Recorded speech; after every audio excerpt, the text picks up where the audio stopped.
وعلى سائر الأنبياء والمرسلين وعلى آله وأصحابه وأزواجه وذرياته وأهل بيته وطاعته والناس أجمعين. أما بعد، أعوذ بالله من الشيطان الرجيم. بسم الله الرحمن الرحيم. والفجر وليال عشر والشفع والوتر. صدق اللہ.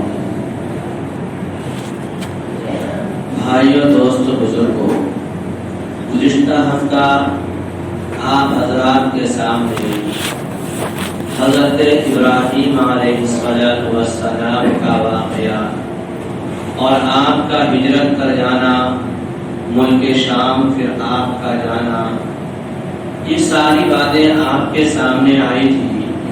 حضرت ابراہیم علیہ السلام حضرت ہاجرہ اور حضرت سارہ کے ساتھ زندگی گزار رہے تھے. آپ کا کوئی بچہ پیدا نہیں ہوا تھا. آپ کے گھر سونا، اور آپ ہمیشہ اللہ رب العزت سے دعائیں فرمایا کرتے تھے کہ اللہ تبارک و تعالی آپ کو اولاد عطا فرمائے. لیکن اللہ کا ضابطہ اور طریقہ یہ ہے کہ جو اللہ کا جتنا محبوب ہوتا ہے، اللہ اس کا امتحان اتنا ہی زیادہ لیتا ہے، اور جس کو اپنا جتنا تقرب دینا ہوتا ہے اس کے ساتھ آزمائشیں اتنی زیادہ ہوا. اس لیے حضرت ابراہیم علیہ السلام خلیل اللہ ہیں، اللہ کے دوست ہیں، تو اللہ رب العزت نے ان کا امتحان بھی بہت طرح سے لیا اور بہت انداز سے لیا. تو اب حضرت ابراہیم علیہ السلام کی کوئی اولاد نہیں ہے، اور آپ اللہ رب العزت سے دعائیں مانگ رہے ہیں. آپ کی عمر بعض روایتوں کے مطابق 105 سال، اور بعض کے مطابق 110 سال، اور بعض کے مطابق 119 سال. بہرحال جو بھی عمر ہو، آپ کی عمر بڑھاپے کو ہو گئی تھی اور کوئی اولاد نہیں ہوئی، اور آپ اللہ رب العزت سے دعائیں مانگا کرتے تھے. اللہ رب العزت نے آپ کو خوشخبری عطا فرمایا، رب هب لي من الصالحين. اللہ رب العزت سے دعا کرتے تھے، اللہ ہم کو نیک اور صالح اولاد عطا فرما. اس میں ہمیں یہ سبق مل گئی کہ جب کوئی اپنے اولاد اللہ سے مانگے اور دعائیں کرے تو یہ نہیں کہے اللہ ہم کو اولاد دے دے، بلکہ اللہ سے کہے رب هب لي من الصالحين، کہ اللہ ہمیں نیک اولاد عطا فرما. اس لیے کہ اگر نیک اولاد ہے تب تو دل کا سکون اور گھر سکون کا مسکن ہے، اور اگر اولاد نیک نہیں ہے تو وہی اولاد انسان ماں باپ کے لیے مصیبت اور پریشانی کا ذریعہ ہے، ذلت کا راستہ ہے. اس لیے آپ نے دیکھا ہوگا کہ بعض والدین اپنے بچوں سے اتنے عاجز آ جاتے ہیں کہ پھر ان کی زبانیں یہ کہتی ہے کہ کاش کہ ہمیں اولاد ہی نہ ملی ہوتی، میرا گھر کوئی بچہ ہی نہ ہوا ہوتا تاکہ ہم یہ مصیبت ہمیں آج نہ دیکھنی پڑتی، ہم کم سے کم سکون سے عزت کے ساتھ تو رہتے. جن اولاد کے لیے منتیں مانگ رہے تھے، دعائیں مانگ رہے تھے، نہ معلوم کیا کیا کر رہے تھے، لیکن وہی اولاد ان کے لیے مصیبت بن جاتی. اس لیے حضرت ابراہیم نے مانگا رب هب لي من الصالحين، کہ اے میرے رب مجھے نیک اولاد عطا کرنا، فرما بردار اولاد عطا کرنا. تو جب مانگ رہے تھے تو اللہ نے آپ کو خوشخبری دی، فبشرناہ بغلام حلیم، آپ کو بردبار لڑکے کی خوشخبری دی، اطاعت و گزار لڑکے کی خوشخبری دی، فرما بردار لڑکے کی خوشخبری دی. اس لیے کہ اس لڑکے کے ساتھ بھی اللہ کو امتحان لینا تھا، اور وہ امتحان صرف قربانی نہیں بلکہ حج کے آپ جتنے ارکان پہ غور کریں گے وہ سب کے سب حضرت ابراہیم، حضرت اسماعیل اور حضرت ہاجرہ کی ہی قربانی ہے. بعض مرتبہ اگر آپ بیٹھ کر تنہائی میں غور کریں گے تو آپ کو لگے گا کہ حج تو کوئی عبادت سمجھ میں نہیں آتا، یہ تو بس ایک عاشق اور معشوق کا دیوانگی سمجھ میں آتا ہے۔ لیکن اللہ کو وہ دیوانگی اتنی پسند آئی کہ اس کے کرنے پہ اور اس کے ادا کرنے پہ اللہ رب العزت نے گناہوں کی بخشش کا اعلان فرمایا۔ اور ایک جگہ تو پیارے آقا نے فرمایا الحج المبرور لیس لہ جزاء الا الجنہ، کہ حج مبرور کا تو بدلہ کچھ ہے ہی نہیں سوائے جنت کا، یعنی جو حج اللہ کے یہاں قبول ہو جائے اس کا بدلہ تو اللہ جنت ہی عطا فرماتے ہیں۔ حالانکہ حج کے اندر سوائے عاشق اور معشوق کے بیداری اور دیوانگی کے عمل کے علاوہ کچھ نظر نہیں آتا۔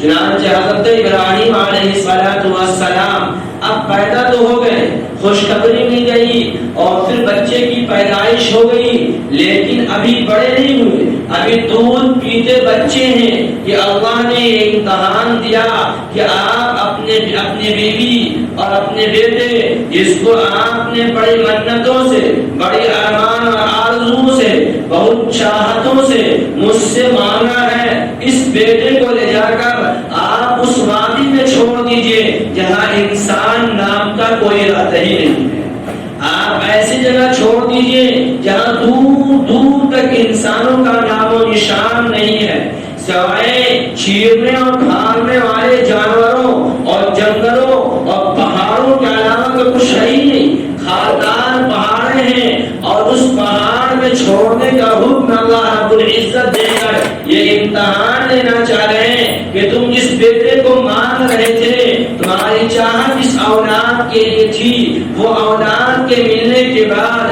تم امتحان میں کامیاب ہوتے ہو یا ناکام ہوتے ہو، اور دنیا والوں کو یہ معلوم ہو جائے میں اپنا دوست جب بنایا ہوں تو اپنے دوست کا امتحان لیا اور وہ امتحان میں کامیاب نکلے، تو اس لیے اے بندو اگر تم میرا دوست بننا چاہتے ہو، میرا قریبی بننا چاہتے ہو، تو جب تمہارے اوپر بھی حالات و آزمائش آئے تو اپنی زبانوں کو مت کھولنا، شکایتیں نہ کرنا اور یہ نہ کہنا ہمارے ساتھ یہ حالات کیوں آ رہے ہیں، بلکہ یہ سوچنا شاید میرا رب بھی مجھے اپنا دوست بنانا چاہتا ہے۔ اور جب آپ اس پہ صبر کریں گے تو اللہ دوست بنائے گا، اور ناشکری کریں گے تو پھر وہی آزمائش عذاب بن جائے گی۔ تو حضرت ابراہیم علیہ السلام کی آزمائش ہوئی، حضرت ابراہیم کو کہا گیا آپ اپنے بیٹے اور بیوی کو لے جا کر وادی غیر ذی زرع میں چھوڑ آئے۔ حضرت ابراہیم علیہ السلام نے تھوڑا سا کھجور اور مشکیزے میں پانی لیا، اپنی بیوی کو اپنے سواری پہ سوار کیا، بچے کو گود میں دیا اور لے کر چل دی جا رہے۔ وہاں پہنچنے کے بعد بیوی کو اتارا، بچے کو گود میں دیا اور واپس آنے لگے۔ ذرا سوچو کہ اس وقت آپ کی بیوی حضرت ہاجرہ کے دل پہ کیا گزر رہا ہوگا، اور آپ کو کیا احساس ہو رہا ہوگا کہ یہ دودھ پیتا بچہ اور اس وادی غیر ذی زرع میں چھوڑ کر جا رہے ہیں جہاں انسان تو دور دور تک نہیں، کوئی مکانوں کا وجود نہیں، کوئی انسان یہاں رہتا نہیں، اور یہ تھوڑا سا توشہ اور دودھ پیتا بچہ اس پہاڑی کے علاقے میں چھوڑ کر جا رہے ہیں۔ بعض روایتوں میں آیا، سیرت لکھنے والوں نے لکھا، حضرت ہاجرہ پوچھنے لگتی ہے آپ مجھے یہاں کیوں چھوڑ کر جا رہے ہیں؟ حضرت ابراہیم کوئی جواب نہیں دیتے، اپنے سواری پہ سوار ہو جاتے ہیں، تو وہ کہنے لگتی کیا اللہ کا یہی حکم ہے، کیا اللہ نے یہی کہا ہے؟ جب حضرت ابراہیم نے اشارے سے ہاں کہا تو کہا جا، جس رب نے تجھے آگ میں پایا وہی رب مجھے یہاں بھی پال لے گا اور حفاظت کر لے گا۔ حضرت ابراہیم علیہ السلام اپنے تخت جگر کو چھوڑ کر چلے جاتے ہیں، ماں بیٹا زندگی گزار رہے ہیں، لیکن یہ کھجور بھی کب تک کام دیتا اور کب تک ساتھ دیتا؟ وہ وقت بھی آتا ہے کہ کھجور بھی ختم ہو جاتا ہے، پانی بھی ختم ہو جاتے ہیں۔ جب پانی نہیں، کھجور نہیں، کھانے کو کچھ نہیں مل رہا تو ظاہر سی بات ہے جب ماں کچھ کھا نہیں رہی تو ماں کی چھاتی خشک ہو جائے گا۔ ماں کے دودھ سوکھ جائیں گے اس لیے کہ انہیں کھانے کو کچھ مل نہیں رہا ہے۔ ہوا یہی کہ اب تو کھانے کی چیز ختم، ماں کی چھاتی بھی سوکھ چکے ہیں، اب بچے کو بھی پلانے کے لیے دودھ نہیں، پلانے کے لیے پانی نہیں، چٹانے کے لیے کھجور نہیں، اب کیا کیا جائے؟ حضرت ابراہیم علیہ السلام کے لبِ جگر حضرت اسماعیل علیہ السلام پریشان پیاس سے تڑپ رہے، بلک رہے، ماں کی ممتا جاگ اٹھتی ہے اور بے چین ہو جاتی ہے کہ اب ایک ننھا سا بچے کو جو بڑی ارمانوں اور آرزو اور تمناؤں سے حاصل کیا تھا، یہ رب سے مانگ کر لیا تھا، اب وہ بچہ میرے سامنے دم توڑ جائے گا، وہ بچہ اپنی زندگی کھو دے گا۔ اب یہ بے چینی کے عالم میں دوڑ کر پہاڑ پہ جاتی ہے، جس کو اللہ نے قرآن کریم میں فرمایا ان الصفا والمروہ من شعائر اللہ، کہ صفا اور مروہ یہ تو شعائر اسلام میں سے ہے کہ جو بھی حاجی حج کے لیے آئے گا یا جو بھی عمرہ کرنے والا یہاں آئے گا، جب وہ کعبۃ اللہ کا طواف کر لے گا تو اس کے ذمہ لازم و ضروری ہوگا کہ وہ آ کر صفا اور مروہ کا چکر کاٹے۔ حضرت حاجہ اپنے بیٹے کو چھوڑ کر دوڑ کر صفا پہ چڑھتی ہے، یہ کہیں دور دراز میں پانی نظر آ جائے یا کوئی قافلہ گزرتا ہوا نظر آ جائے تو اسے روک کر پانی دے دوں گی اور اپنے بچے کی پیاس بجھا دوں گی تاکہ اس کا جان بچ جائے، اس کے زبان جیلے اور تر ہو جائے، اس کے ہونٹ کی خشکی دور ہو جائے۔ حضرت حاجرہ اوپر جاتی ہے، یاد آتا ہے میرا بچہ نیچے ہے اور یہ پہاڑی علاقہ ہے، درندوں کا علاقہ ہے، کبھی ایسا نہ ہو کہ ہمارے بچے کو کوئی چیل پھاڑ کھا جائے، اس لیے پھر نیچے آتی ہے اور دوڑ کر پھر مروہ پہ چڑھتی ہے کہ شاید اس پہاڑی پہ کوئی نظر آ جائے۔ اس لیے وہ جگہ جہاں پہ حضرت حاجرہ نے دوڑا ہے آج بھی لائٹ گرین لگے ہوئے ہیں تاکہ وہاں پہ وہ حاجی حج میں آنے والا دوڑ کر اس جگہ کو طے کرے۔ اللہ کو ماں کے اس عورت حضرت ابراہیم کی بیوی کا یہ ادا اتنا پسند آیا کہ حاجیوں کے لیے اور حج جانے والوں کے لیے لازم و ضروری کر دیا کہ دیکھو جو بھی یہاں آئے گا اسے یہ چکر لگانے پڑے گے۔ وہ جگہ اب تو ایئر کنڈیشن ہے، ذرا اندازہ کرو کہ دونوں طرف پہاڑی، نیچے بھی پہاڑ کے ٹکڑے پڑے ہوئے، اس ریتیلی زمین پہ، اس نوکیلی زمین پہ ایک عورت بیداری کے عالم میں دوڑ رہی، چکر لگا رہی، 7 چکر لگایا کہ یہ کبھی صفا پہ، کبھی مروہ پہ، کبھی بیٹے کو دیکھنے آ رہی ہے۔ اللہ نے یہ لازم کر دیا کہ جو بھی جائے گا اسے چکر لگانا پڑے گا۔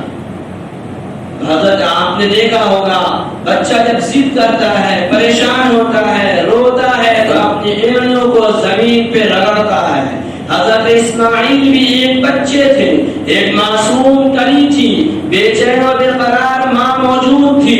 حضرت اسماعیل اپنی اینڑی کو زمین میں رگڑ رہے ہیں اور آپ کی بے چینی بڑھتی جا رہی ہے۔ اللہ رب العزت نے حضرت جبرائیل کو بھیجا اور وہاں پہ جہاں حضرت اسماعیل اینڑی رگڑ رہے تھے وہاں پہ پر مارا تو پانی کا چشمہ جاری ہو گیا۔ جب 7ویں چکر لگا کر حضرت حاجرہ واپس آتی ہے تو دیکھتی ہے کہ یہاں سے پانی ابل رہا ہے، تو عبرانی زبان میں روکنے کو کہتے ہیں زم زم۔ حضرت حاجرہ اسے روکنے اور گھیرنے لگتی ہے کہ کبھی ایسا نہ ہو کہ یہ چشمہ جاری تو ہوا ہے لیکن یہ بہہ جائے، ضائع نہ ہو جائے، ہماری زندگی گزارنے کے لیے مشکل پھر نہ پڑ جائے، اس لیے اسے روکنے لگتی ہے اور کہنے لگتی ہے زم زم، ٹھہر جا ٹھہر جا، رک جا۔ اللہ کے رسول صلی اللہ علیہ وسلم نے فرمایا کہ اگر حضرت حاجرہ زمزم کو نہ روکی ہوتی اور اسے گھیرا بندی نہ کی ہوتی تو خدا کی قسم یہ پانی ساری دنیا میں پھیل گیا ہوتا، لیکن اللہ رب العزت کو تو اس پانی کی عظمت سمجھانا اور بتانا تھا کہ دیکھو یہ وہ پانی ہے کہ انسان ایک ایمان والا جس نیت اور جس ارادے سے وہ پانی پیے گا، اگر کوئی بیمار اپنے شفا کے لیے پیے تو اللہ اس کے ذریعے شفا یابی عطا فرما دے،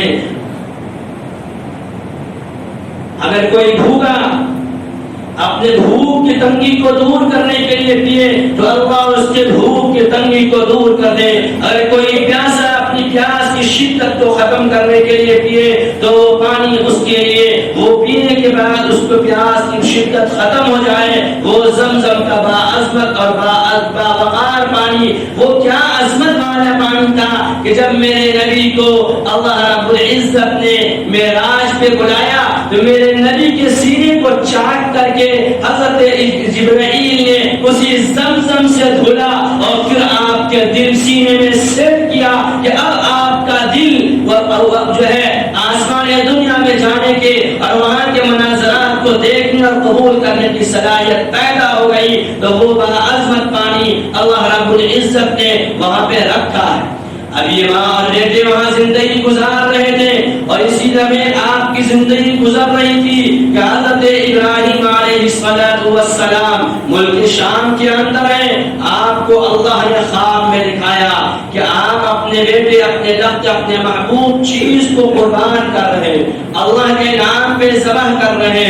حضرت ابراہیم علیہ السلام نے خواب دیکھنے کے بعد وہاں سے سفر کرتے ہیں، اپنے گھر اپنی بیوی کے پاس آتے ہیں اور آ کر پہنچتے ہیں تو دیکھا بیٹا موجود نہیں ہے.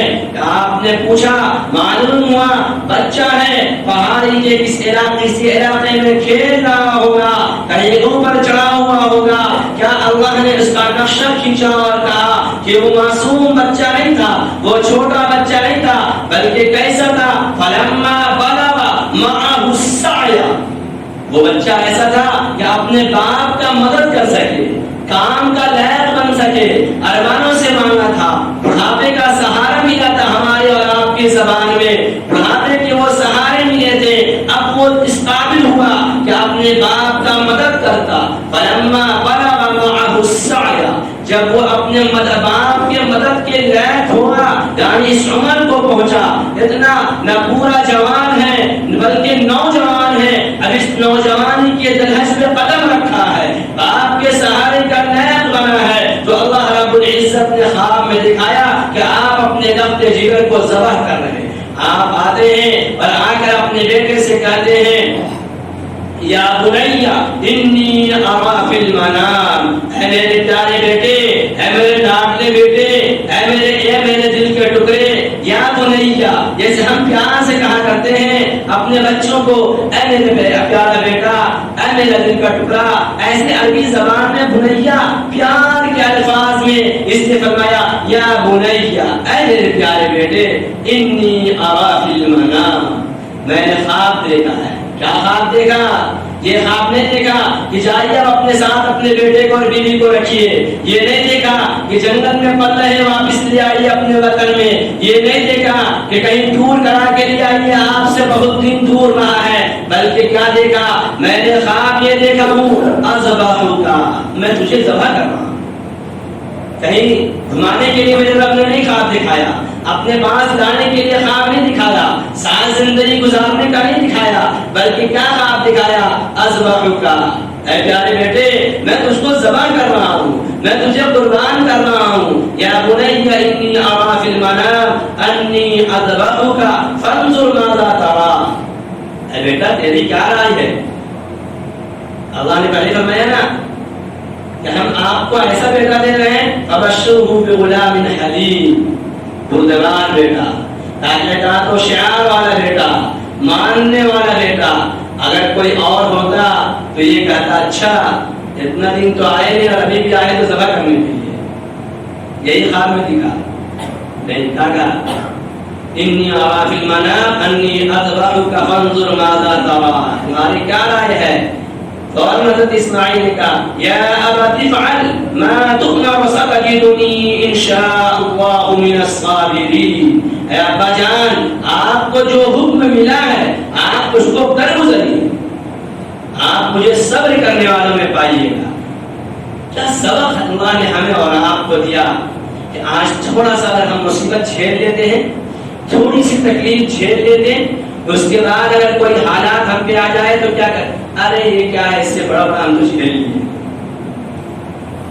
ہم بہت کچھ جھیلے ہوئے. یہی نا ہمارا جملہ تو یہی ہے نا، ہم بہت کچھ جھیلے ہوئے، بہت حالات دیکھے ہوئے، یہ سب کچھ نہیں ہے. لیکن وہی نہیں کہا آپ ذبح کرنے کی بات کر رہے ہیں. ارے ہم تو بغیر پانی کے رہے, اللہ نے زمزم میرے پاؤں سے جاری کر دیا اور کھانے کا انتظام کر دیا, آپ کیا بات کر رہے ہیں؟ کوئی معمولی بات ہے؟ یہ کوئی مشکل کام ہے؟ نہیں. کہا انشاءاللہ من الصابرین, اگر اللہ نے چاہا تو صبر کرنے والا. ہمارا کوئی کمال نہیں ہے کہ ہم قربان ہو جائیں, ہم چلے جائیں, نہیں. اگر اللہ نے چاہا, اللہ نے ہمیں یہ سبق دی کہ تم کسی کام کے کرنے کے بعد اگر دوسرے کوئی حالات آ جائے تو یہ مت کہو بہت دیکھ چکے, یہ بھی دیکھ لیں گے. اچھا لوگ کہتے ہیں انداز کرتے ہیں, یہ کیا بہت دیکھیں یہ بھی ہو جائے.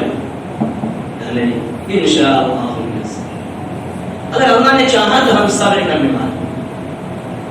اللہ کی مدد اگر ہمارے ساتھ آ گئی تو ہم صبر کر لیں گے, ورنہ یہ تکلیف یہ پریشانی شاید ہم سے نہ جھیلا جائے. حضرت ابراہیم علیہ السلام اپنے لخت جگر حضرت اسماعیل علیہ السلام کو لے کر اب ذبح کرنے کے لیے چل دیے.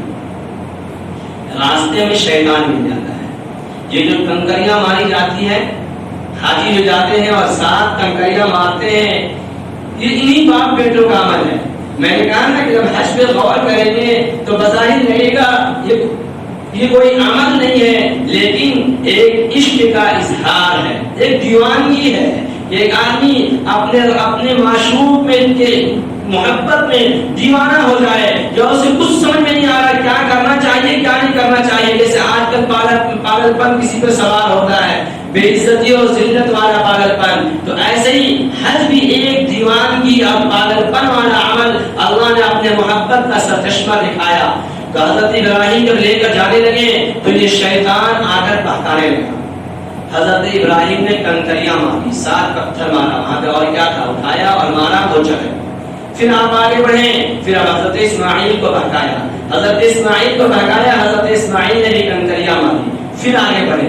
تو یہ کرتے کراتے 3 جگہ, آج شیطان تو وہاں موجود نہیں ہے لیکن اس کی جگہ متعین ہے, اور وہاں پہ جا کر لوگ کنکریاں مارتے ہیں. یہ بھی حج کا عمل ہے. اگر وہاں جا کر کنکری نہ مارے تو دم واجب ہو جائے گا, قربانی الگ سے کرنی پڑے گی. اس لیے حج میں کنکری مارنا. بتاؤ یہاں پہ کوئی اگر ایک کنکری مارے, پاگل ہے امام صاحب جمعہ پڑھا کے کیا کنکری کہیں پہ ٹھیک کے کہتے بھائی امام دوسرا کسک کیا لگتا ہے, کنکری مار رہے ہیں. اور وہاں امام صاحب ہو, حاجی صاحب ہو, وکیل صاحب ہو, جج صاحب ہو, بڑے متقی ہیں, کبھی کنکری چھوا بھی نہیں ہے, لیکن وہاں پہ مار رہے ہیں. نہیں ماریں گے دم دینا ہوگا.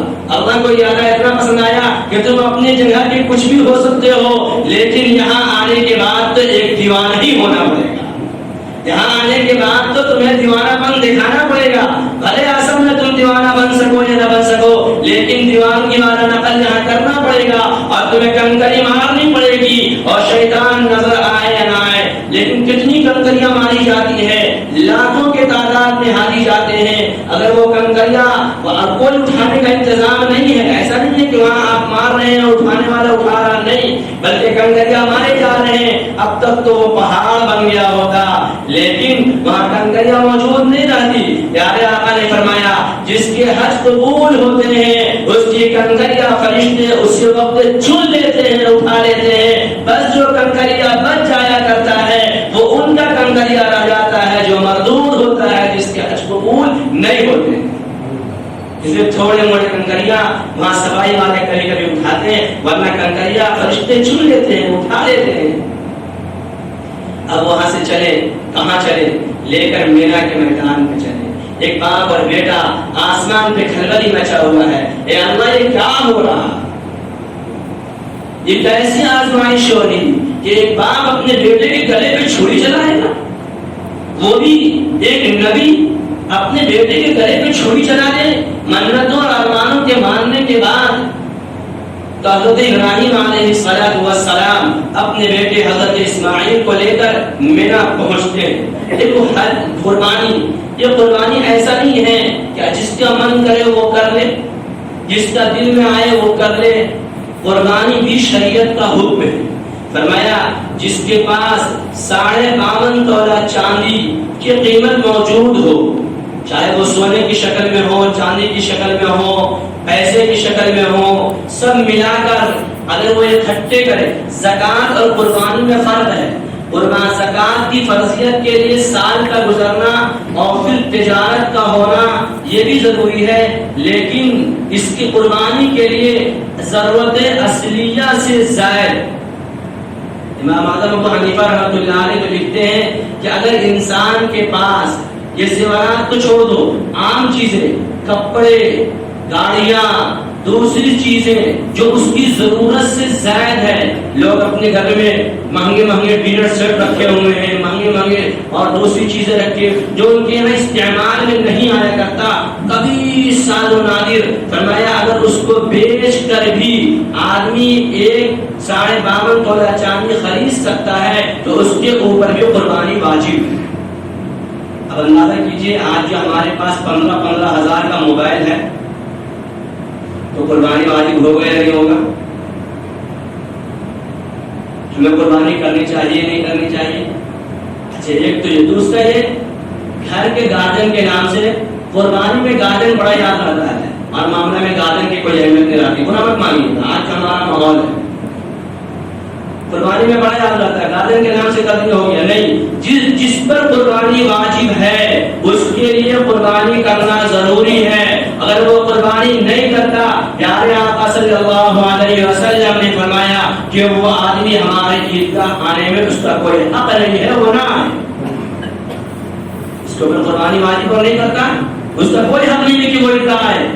یعنی آپ نے غصہ ارشاد فرمایا، اپنا غصہ دکھلایا کہ وہ آدمی غصہ اور لعنت کے مستحق ہے جس کے اوپر قربانی واجب ہو، وسعت و گنجائش ہو، اس کے بعد بھی قربانی نہ کرے۔ اسی طریقے سے شوہر کے نام پہ قربانی ہو گیا، بیوی ماں پہ قربانی نہیں، بلکہ سروے کیجیے گا تو مردوں سے زیادہ عورتوں پہ قربانی واجب نظر آئے گا، اس لیے کہ ابا حضور اس کو دے دیتے ہیں نہ کہ قربانی واجب ہو ہی نہیں گا، نہ دے تو شکایت ہوگی، دے دے تو قربانی ان کے نام سے کرتے بھی نہیں۔ تو اس لیے قربانی واجب، فقہ نے لکھا ہے، فتویٰ رحیمیہ کے اندر لکھا ہوا ہے کہ اگر بیوی کے پاس قربانی واجب ہے زیور ہونے پہ، اور اگر اس کے پاس نقد رقم نہیں ہے قربانی کرنے کے لیے تو اس کو ضروری ہے کہ وہ اپنے زیور کو بیچ کر قربانی کرے، اس لیے کہ اس کو قربانی واجب ہے۔ اب جو قربانی کرنا ہوگا کہیں سے پیسے کا انتظام کرے اور کرے۔ تو قربانی ہماری چاہت نہیں ہے، قربانی بھی شریعت کا حکم ہے اور اس کو عمل کرنا چاہیے۔ اسی طریقے سے ذوالحجہ کے مہینے میں حاجی حج میں جاتے ہیں تو ایک مجنون والا کیفیت ہوتا ہے، بکھرے ہوئے بال بھی ہیں عمرہ سے پہلے اور ناخن بھی بڑے ہوئے ہیں، اور جب تک حج کے ایام میں احرام باندھے ہوئے ہیں ان کے جو ہے کوئی میک اپ، کوئی اس کے سنورنے کا نہیں۔ اللہ نے کہا کہ اے لوگوں جن کو مال ملا وہ تو جا کر وہاں دیوانگی دکھا رہے ہیں، تمہیں مال نہیں ملا ہے، تم نہیں جا پا رہے ہو تو کم سے کم یہی دیوانگی دکھاؤ کہ اپنے چاند دکھنے کے بعد سے قربانی سے پہلے اپنے ناخن، اپنے ناخن، اپنے بال نہ کٹواؤ بلکہ انہیں چھوڑ دو۔ جنہیں قربانی کرنا ہے وہ اپنے ناخن نہ کاٹے، وہ اپنے بال نہ کاٹے۔ بعض لوگ آ کر بیچارے پوچھتے ہیں داڑھی کاٹ سکتے ہیں؟ بھائی داڑھی تو کبھی نہیں کاٹ سکتے، تو حج کا اس میں کیوں کاٹ سکتے ہیں؟ یہی بہانہ بنا کر داڑھی رکھ لو، پیارے آقا کی یہ سنت ہے۔ تو داڑھی، سر کے بال، ناخن، یہ چیزیں فرمایا کہ جب چاند دکھ جائے تو ان چیزوں کو بھی نہ کاٹے، ان کو چھوڑ دے۔ کم سے کم ایک دیوانگی تو ظاہر ہو کہ ہاں اگر ہم وہاں نہیں جا سکیں تو ہم اس کے مشابہت اختیار کر کے یہیں پہ اپنے آپ کو بم سنور نہیں رہے ہیں، ہم ایسے ہی ہیں، تاکہ محسوس ہو کہ ہاں یہ بھی کوئی عاشق ہے، اپنے معشوق کا گھر نہیں جا پایا تو یہیں پہ دیوانہ پھر رہا ہے، مال کی مجبوری، کسی اور مجبوری سے نہیں جا پایا تو یہاں بھی اس کی دیوانگی بتا رہی، اس لیے بے چین ہے۔ فرمایا حضرت مولانا قاسم نانوتوی رحمۃ اللہ علیہ کے بارے میں لکھا ہے کہ جب لوگ حج میں جانا شروع کرتے تھے، اس زمانے میں جب 2.5 مہینہ 3 مہینہ 4 مہینہ لگتا تھا جانے اور آنے میں، فرماتے ہیں کہ جب لوگ حج کے لیے جانا شروع ہوتے تھے اور جب تک لوگ واپس آ جاتے تھے، حضرت مولانا قاسم نانوتوی رحمۃ اللہ علیہ اللہ کے سامنے راتوں میں رات بھر اتنے بے چین و بے قرار ہو کر روتے تھے اور کہتے تھے کہ اللہ تیرا قاسم فقیر ہے تو تیرا گھر نہیں جائے گا، گھر تیرا ہے اور تو محروم کر رہا صرف اس لیے کہ قاسم فقیر ہے، اور قاسم تو ہمیشہ فقیر رہے گا، اس لیے کہ یہ تو وارث انبیاء ہے، اسے تو علم دین کی خدمت سے فرصت نہیں ہے، تو یہ مال کہاں سے لگائے؟ یہ تو اپنے مالوں کو مہمان رسول میں لگا دیتا ہے۔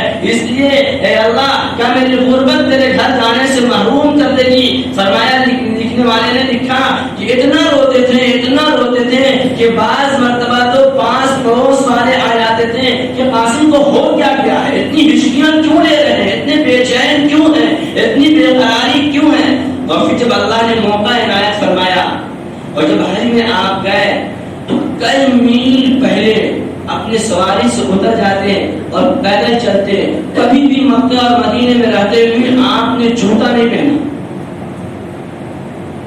کوئی کہتا حضرت آپ جوتا کیوں نہیں پہنتے؟ کہتے پتہ نہیں میرے نبی کے قدم مبارک کہاں پڑا۔ قاسم کی یہ مجال کہ وہاں پہ وہ جوتا پہن لے، اس لیے میں جوتا نہیں پہن سکتا، پتہ نہیں میرے نبی کے قدم کہاں پڑے۔ یہ تھی محبت۔ اس لیے قربانی بھی اب مسئلہ ہے کہ قربانی چونکہ اب پورا جانور اگر گھر کے لوگ ممبر اتنے ہیں تو لینا چاہیے اور کرنا چاہیے، لیکن اگر نہیں ہے اور وسعت نہیں ہے، گنجائش نہیں ہے، تو پھر 2 4 5 لوگ 7 لوگ مل کر ایک حصے کے اعتبار سے اپنا جن کے اوپر قربانی واجب ہے وہ تو کم سے کم ضرور کریں، اور باقی مسائل کو سارا کا سارا جمعہ میں بیان ہو جائے یا کسی وقت میں ہو جائے یہ بات ممکن نہیں ہوتا۔ اس لیے بھوک لگتی ہے ہمیں تو کھانا ہم ڈھونڈتے ہیں، جب وقت ہے قربانی کا، مسائل ہمیں ضرورت ہے تو ہم جا کر ملاقات کریں، مسئلے معلوم کریں اور دیکھیں کہ ہم پہ قربانی واجب ہے یا نہیں ہے، اگر ہے تو کرنے کی کوشش کریں۔ اللہ سمجھ کے توفیق عطا فرمائے۔ باقی باتیں انشاءاللہ مینا پہنچنے تک کا بات ہوئی ہے، اس کے بعد انشاءاللہ آئے